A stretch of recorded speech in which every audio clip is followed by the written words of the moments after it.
Welcome to How's That Fans, the ultimate video podcast for cricket lovers who eat, sleep and breathe the game.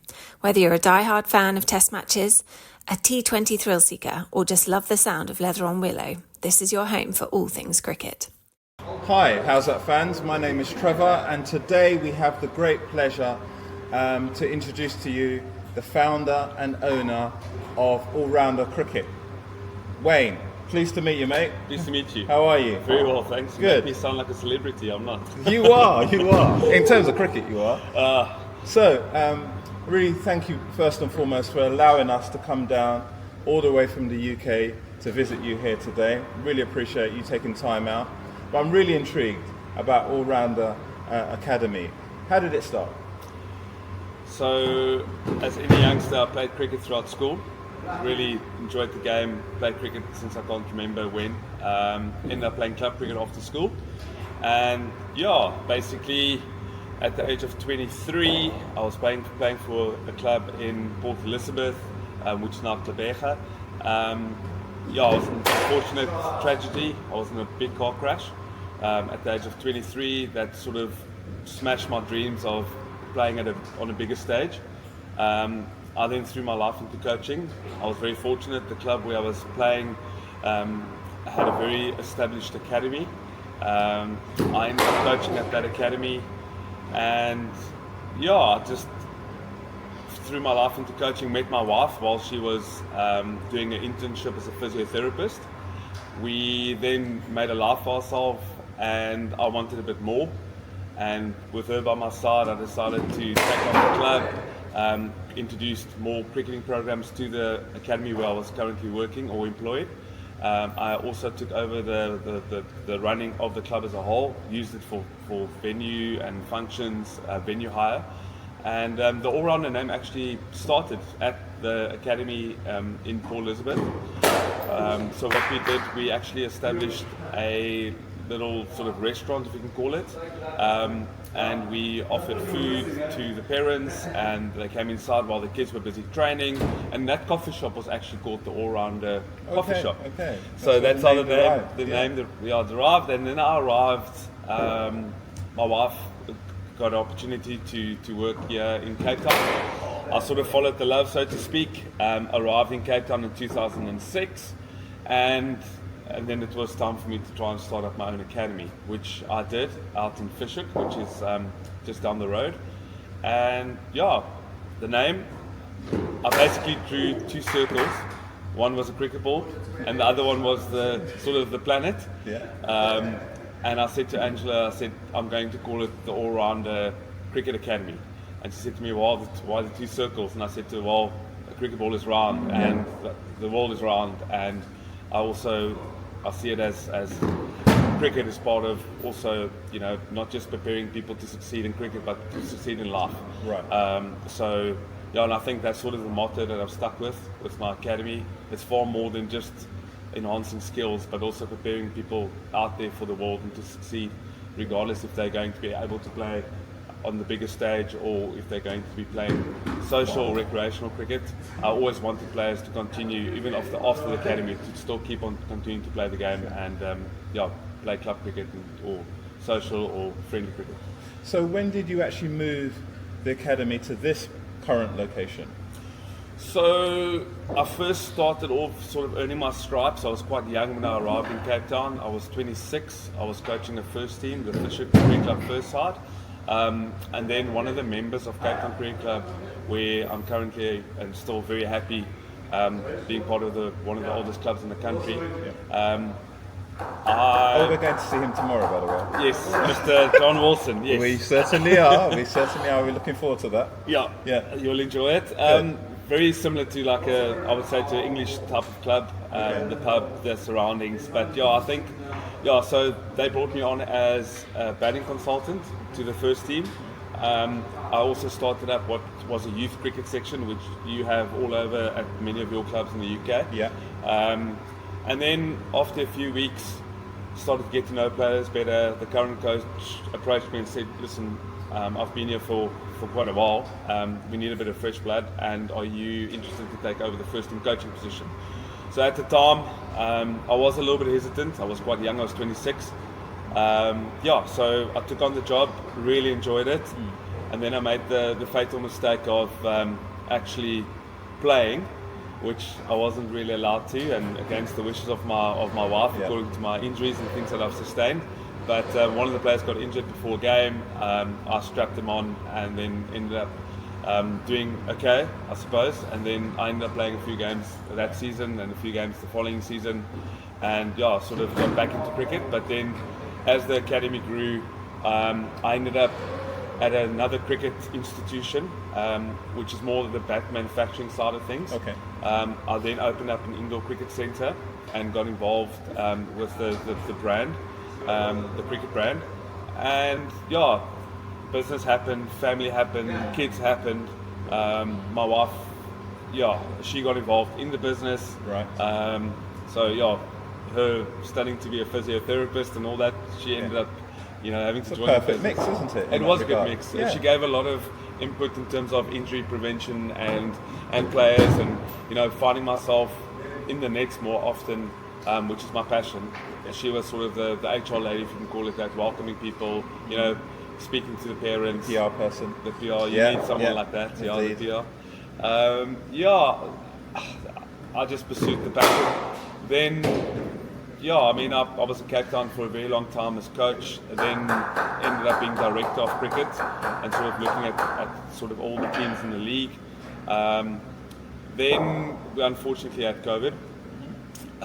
Myself and the current place where I was at, we actually looked to see if we could maybe get another premises which was big enough to have all the cricket nets, the product and so forth. And I decided to sort of go on my own and found this place. Unfortunately, it was a COVID hit, but we've got a bigger premises. Obviously, the shop, 3 indoor cricket nets, sort of 2 smaller batting cages. We've got a bat making facility, which is a very strong passion of mine.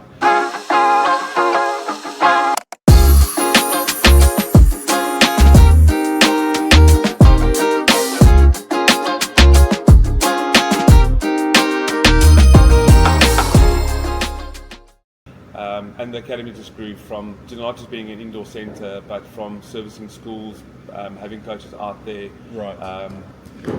Having youth cricket sections, organising matches, incoming tours, outgoing tours, going to the UK once a year. And from a cricketing perspective, I was pleasantly surprised.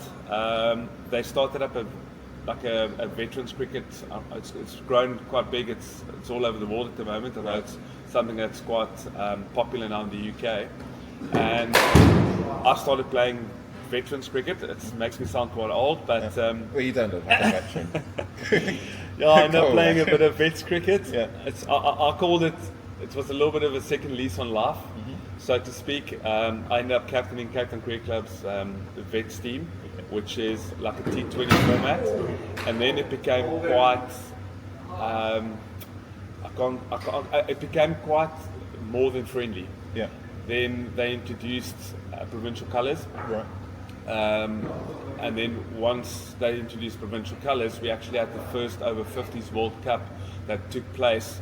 And then obviously we had COVID, and that ended halfway. Yeah. It was in Cape Town, and then it was the first over 40s World Cup that took place last year.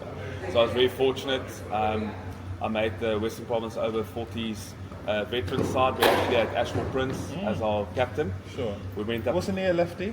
He's lefty. Yeah. He can still Played in the 90s? Yeah, he's actually got a 100 against England at Lords. When we were on our last visit, I actually saw his name there in the dressing room. But it was an amazing experience. Okay, so the question that's really jumping out at me is, how well did you do? Come on, let's reveal, how well did you do? Because you're talking about the overarching, being the captain, etc. But I want to hear about the personal performance. I'm sure everybody else wants to hear about the personal performance as well. Yeah, it was slightly different from playing T20 cricket to going to playing 45 over cricket, which actually I must admit I quite enjoy. Being a left arm orthodox spin bowler, the trickery and bamboozling the batter, you have more time to sort of set them up, I suppose. Initially I thought I was a batting all-rounder, but I ended up and actually managed to bowl most of my overs. I was very fortunate. I picked up 11 wickets in 3 games, and then in the final, I was very fortunate. We were in a bit of a spot of bother. I came in, smashed a few runs towards the end to get us to a competitive total, and then I took 4 wickets in the final, and then I was man of the match for the final, and then they announced the South African side to play in the Africa Cup against Namibia and Zimbabwe, and then I made that side and had quite a good Africa Cup, and then I made the World Cup side. Sure. Which was fortunately hosted here in Cape Town at the beginning of last year. Met some amazing people, played alongside some very good cricketers, some ex-internationals like Darren Stevens, Nick Compton played for England. He's a righty. Yeah. Isn't he open for Somerset, wasn't it? At the time, I think he just retired from playing county cricket. I think Darren Stevens, one of the oldest county cricketers. Nick Compton played obviously a few games for England. Yeah, James Marshall from New Zealand was also playing. Yeah, it was amazing. I mean, we had New Zealand in our group stage. Unfortunately, we fell short against them in the group stage, but we did meet up with them in the final, which was amazing. And we managed to win the World Cup. And I suppose this is the one. So this massive trophy, Wayne convinced me to have on this podcast. It's so heavy. Goodness me. Yeah, this must make you feel so proud. It does. I mean, it just shows, for me personally, in terms of best crickets, a person called Roger Malt that started the initiative, and we sort of did a bio on every single player leading up to the World Cup. And I think for me, what was the most rewarding was obviously getting my baggy cap, and getting the Protea blazer with the badge. I think for me was being an example to my kids. Both my kids love the game. Sure. And How old are they? My daughter is 14, and my son's 11. They're both turning 12 and 15 in July. Sure. Yeah. So, where are you now in the current state and the current format of the academy? Is it where you wanted to be when you initially started the academy? It's a very good question. I think when I started off by myself. I would say I just took it quite slowly. I took it one kid at a time, coaching one private session, sort of booking up the private slots, making sure I've got enough time in the afternoons to devote my time to club cricket, coaching, and then I suppose what happened was I've met some really good people along the way. People then started to get to know me, and it really wasn't about the money. It was really about just being involved in the game. The game, the love of the game, and I found it quite rewarding.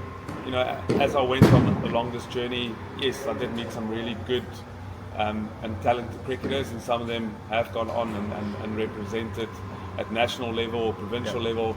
But I also found the same reward from taking a cricketer that's maybe a B or C team cricketer, but putting in the time, putting in the effort, being selected for the A team, or a cricketer that's maybe they've never bowled with a straight arm, playing their first game, taking a wicket, or somebody that's never really scored runs, getting to that first milestone of scoring 10 runs. How can I put it? It snowballed. I mean, before I knew, I was finding myself in a position where people were gravitating towards the Allrounder Academy, and because I was involved in club cricket, a lot of the players were students and studying, and then wanted to get their coaching qualifications and sort of give back. And I think the beauty of the Allrounder Academy, I call it the circle of life. And like I said to you earlier about the two round circles. Aiden, which you've met downstairs, was actually a student at the Allrounder Academy when he was a youngster. So he started with us when he was 7. He's busy studying. He's about 50 now. Aiden is, I think he's 20. He's studying psychology at the moment. And it was a no-brainer for him to come knocking on the door and say, listen, I've got some spare time, I'm studying, online, and what can I do to be involved in the academy? Yeah. And then most of my coaches, some of the guys that are working here with me at the indoor centre, that's obviously got all their qualifications. Some of them end up being coached by me. Some of them are current players that's playing in the Western Province Premier League, and I would think maybe because of my style of coaching and the environment that we have here, they just wanted to be part of it. Right. And they sort of became coaches of the all-rounder while they're here, and whatever that journey might be for them. I think the academy might just be a stepping stone for them. Whatever they want to be one day, if they want to be a doctor or if they are studying, they just find utilising their time in The circle of life. the circle of life. Yeah. That's it. So, do you currently just only primarily coach youngsters in terms of, say, 8 to 16, or do you do adults as well? That's a very good question. I've got my oldest student actually downstairs. He's an over 50s player from Surrey, who's from the UK, who comes here about 6 to 8 From weeks our neck of the woods. for your neck of the woods. Yeah. You can't find a more passionate cricketer. Yeah. But he made a good point. The very first time he arrived here, he said that he hasn't found or felt the same way about, and there's nothing against any other academy. I think what we have here is more, it's more like a family environment. You walk in here, you've got the coffee shop downstairs, you've got like a sort of a tuck shop. So there's a real holistic feel about it, and and we've got music. I mean, we turned it down now. We've got guys training here. Obviously, social cricketers trying to prepare themselves maybe for the Sunday league. they're that way, by the way. That way behind us. That's why you could hear all the noise. And I think it's just we have music playing while we're coaching. Listen, we get to times where we have sort of what we call high performance coaching. So the tricky thing for me is that I try and see cricketers through. So far, most of the cricketers, there's a couple of jerseys up on the wall here. Some players that's now playing international cricket. A player recently, Benny Hansen, he's captain of the under-19 side. Right. He's been part of our academy since he was 5 years old. Ex-Wanbrook boy, just matriculated at the end of last year. A phenomenal human being. And I think that's what we're trying to instill in our cricketers, and the compliments that we, every time they mention someone like a Benny Hansen, they just talk about him, not just about his ability as a cricketer, but the person, where he's come from. So, I think I do coach all ages, and sometimes in the academy you have new players that join, and then I am what you can say maybe the senior coach. So if there is a talented player that's on a pathway, then I would sort of take them under my wing. It's quite a tricky one, because then if you start that sort of journey, it's a journey that goes all the way till the end. They maybe finish school or they end up going to university. Like on Sunday, I bumped into one of the players that also I coached up until the end of his matric year at Rondebosch, Ethan Cunningham. He played with Dewald Brevis in the Under-19 World Cup. Oh, really? He's one of my brand ambassadors, the SM brand ambassadors. So I took him his bat that we had to fix his handle, and it was amazing to see him. And he's finished his degree now, and he's playing club cricket, and he's part of the ball setup. So you've really built this timeless type legacy, haven't you? I mean, because you've been in the game over 10 years, and it's a case whereby you must feel immensely proud, of what you've achieved thus far. I definitely do. I've been in the game a little bit longer than 10 years. Well, I've been in Cape Town. I think arriving here... I stand corrected. I think I arrived here in 2006. It's now 2025, so let's call it 19 years I've been in Cape Town. I can't really explain it. I mean, sometimes, running a business... So let me cut in there then. You can't explain it, but what would your 2 kids say about you in terms from a cricket perspective? They call this place their big place, to be honest. My son, for my sons, I've got a cricket net at home as well, and I literally live 300 metres away from the indoor centre. Whenever they have a moment, and I think what makes me proud is that I never have to force my kids to want to train. My son would wake up before he goes to school. He says, "Dad, I've got cricket training till 4 o'clock. Is there a spot for me to come a little bit later?" And the same would happen during the winter. Once he finishes his winter sport, he would ask, like, "Who's available? What coach can take me today?" And I think the hardest thing for us as parents who find themselves sort of part of the cricket coaching setup is that we can't really coach our own kids. It's really just throwing a few balls at them. And I've got actually one of my other coaches. I pay a coach to coach my kid. I pay one of my coaches to coach my son and my daughter. Yeah. To just take away that emotional barrier. Yeah. Been there, done that. You've been there, done that. Yeah, absolutely. I just find it's much easier to separate the love as a parent, and it's the same voice that tells them that you love them. It's the same voice. I don't want the same voice criticizing them, especially when it comes to something that I love and I just want them to love. So makes sense. Okay, so we've covered how it started. We covered where you are. What's next for Allrounder Academy? What's next for Allrounder Academy? I think the dream is to have my own centre. I know this is my centre. It's a property that we don't unfortunately own. But I think to have a centre that we can call our own, that's big enough that we potentially have a facility where we can host sort of more birthday parties, more multi-sport. We've got social netball that we do in the evenings on a Wednesday. I don't really have, I must be honest, I haven't really given it much thought. People always say, what is your 5-year plan? What is your 3-year plan? And I got some advice one day from someone, and he said, sometimes what I do is I just go with the fire in my belly, so to speak, and I really just take it day by day. I think what COVID has also taught me is that it's very difficult to plan.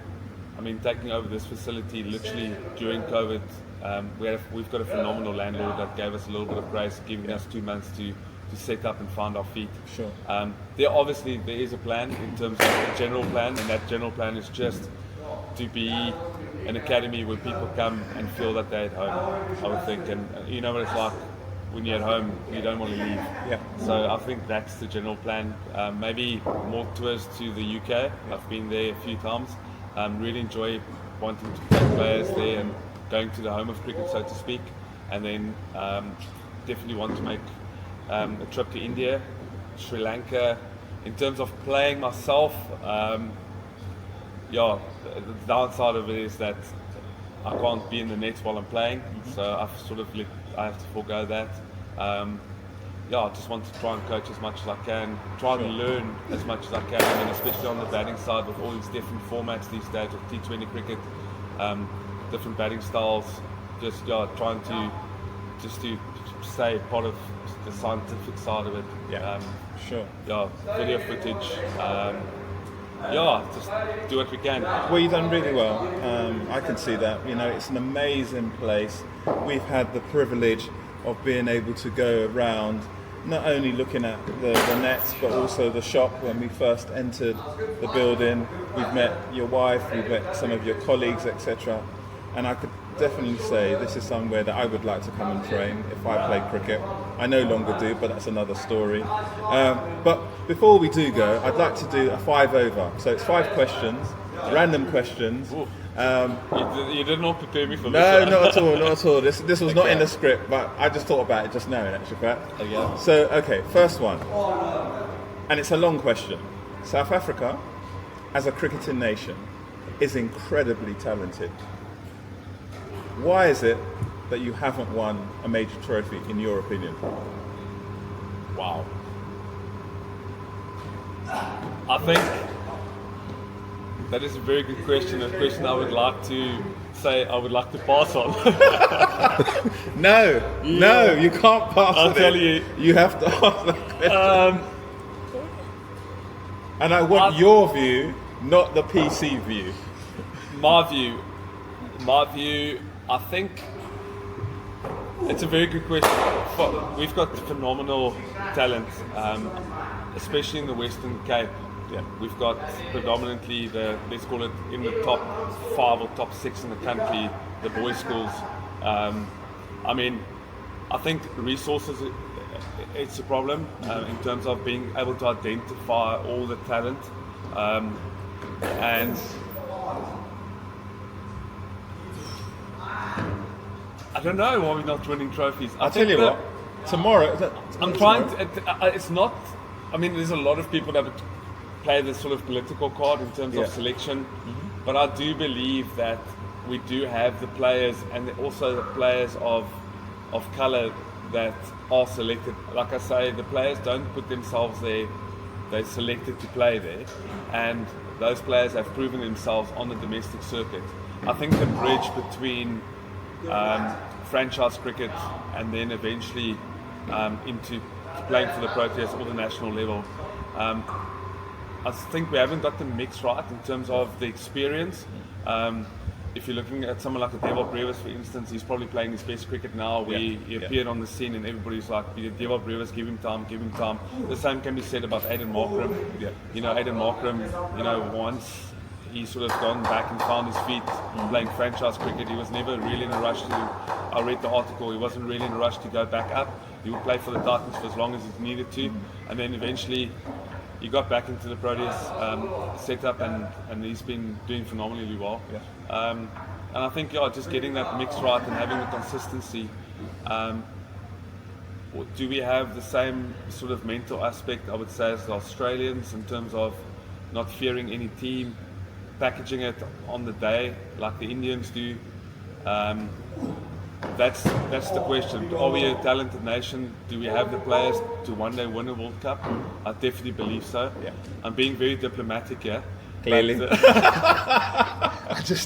it's something that we debate after every single tournament, be it a T20 tournament or a World Cup. Male or female. Male or female. It's something that we debate.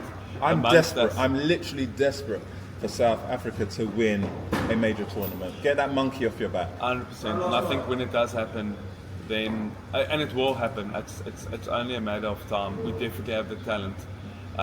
I'm not sure if it's completely all to do with the pathways. Obviously, we do lose a lot of cricketers that go abroad to go and play, so maybe it's something to do with the pathways. But what I do know is that the coaches, the talent, the player exposure, it's almost like we're blessed with a curse, if you can call it that. We can't fit them all into what we currently have to offer.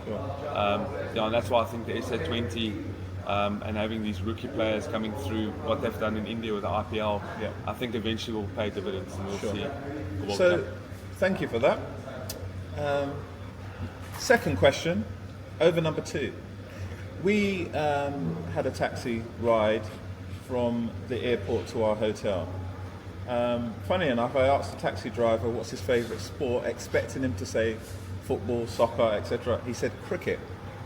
I asked him what are the drawbacks from his perspective in terms of cricket. He said there are not enough academies. Do you agree or disagree in Cape Town? I disagree to an extent. I think again it comes down to pathway. So you basically have a schoolboy cricketer. Now there are events, let's call it the S under 19, where they played England under 19s, and then also played the first youth test match, and they actually played a series of 2 games. It was something new, it's something that we don't really offer the youth. So from school cricket, you have what they call the Cubs Week, and that's your under 19 cricket week, where all the different franchise, or let's call it provincial players that are earmarked. We've got talent acceleration programs, which is called the TAP camps, where players are identified, and then you have your what they call the Colts system, which is one below your franchise level, where that Colts team end up playing against the other Colts team throughout the country. The issue is, I think, from the progression, it depends what you mean by academies. I think what you mean by academies is that, do we have enough, or should the academies be producing national players? So I believe that there's the cricketing schools in Cape Town have very good environments, and you can see that with the amount of cricket that people are playing in South Africa. And I feel, I'm not sure if having more academies are the answer to that, because people come to academies to train. There are a few academies that offer extra tours and give players exposure by going to the UK and being part of a high performance program, and sort of help them to transition between school cricket and if you can call it Premier cricket. But at the end of the day, I always say sometimes being involved in the cult system you need to make a decision very soon. If you're involved in that cult system and you've been in that cult system for 3 to 4 years, what is your progression from colts to franchise level? And the reality is, cricket is a team sport, but it's also very much an individual game. And you as a player will know, and you should identify that the potential, the player next to me that are coming through, I'm 22, 23, and you should make peace with it. Unless you have been given opportunities, you have put your name out there and you've scored the runs, the weight of the runs, and you're still not getting a breakthrough. I think that is the hardest, is that sometimes players do that and they still don't get selected. So I don't think necessarily there needs to be more academies. It's more, what better pathways can you create for players, but how do you get all that talented players to play on the same platform continuously, and who actually then become one day a professional cricketer where they can say I'm playing on a bigger stage. Okay. So another diplomatic answer, I feel, but I'm starting to get that vibe. Okay, over number 3. Who would you say is your favourite non-South African batsman all time? My favourite? Yeah. Sachin Tendulkar. Why? I think the calmness that he presents, I think the understanding of failure when you play this game, I think just he's not the tallest player, and how he was able to adapt, being a phenomenal test cricketer, but also being able to, maybe the first IPL season not really, smashing out the lights, but how he was able to then take calculated risk because his technique was allowing him to do that, and how he ended up playing for the Mumbai Indians, which is still my team that I support, and I'm very fortunate that the SA 20, the Cape Town side, is called Mumbai Indians. But definitely I think just him as a person, that's one of my reasons why I want to go to India, and I still want to meet the great man. But non-South African, definitely Sachin Tendulkar. I think there's so many things we can learn from, which I've learned from him is that you're going to have your good days, you're going to have your bad days, and I think how he's performed consistently over a very young period of time, but also how he stepped up into the international stage. I think he was 16 years old. Yes, he was indeed. Yeah, and how he played and conducted himself when he's still a child at that time. So I would say definitely. And then the other one would be Brian Lara. Okay, so you just mix them both. I like the flair. Yeah. There was Indian, no fear. Yeah, indeed. That's the other one, yeah. Over number 4. So, if there was a ground in the world that you can actually play on, which one would it be? Your top ground. Anywhere in the world. I've been fortunate. I've played 3-4 matches at Newlands, and that's absolutely incredible. I think the scenery at Newlands is just amazing. Yeah. Did I tell you we're going there on Saturday? I'll see you there. Definitely, it's an amazing place to watch cricket. I think there's no other place like it in terms of Table Mountain and the backdrop, and obviously the gees and what we call it. And I think the one place I would like to go play would probably be Lords. Sure.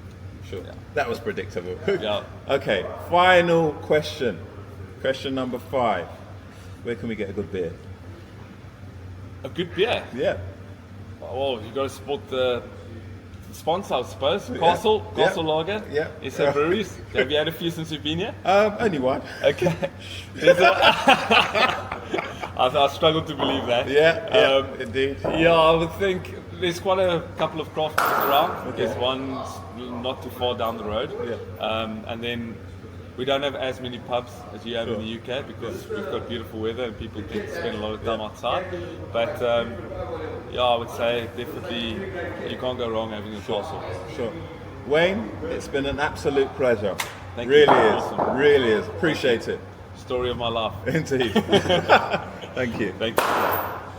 And that's a wrap for this episode of How's That Fans. A huge thank you to our sponsor, Stump Zone, the #1 indoor cricket facility in London. Whether you're sharpening your skills, training with your team, or just having a hit, Stump Zone is the perfect place to play.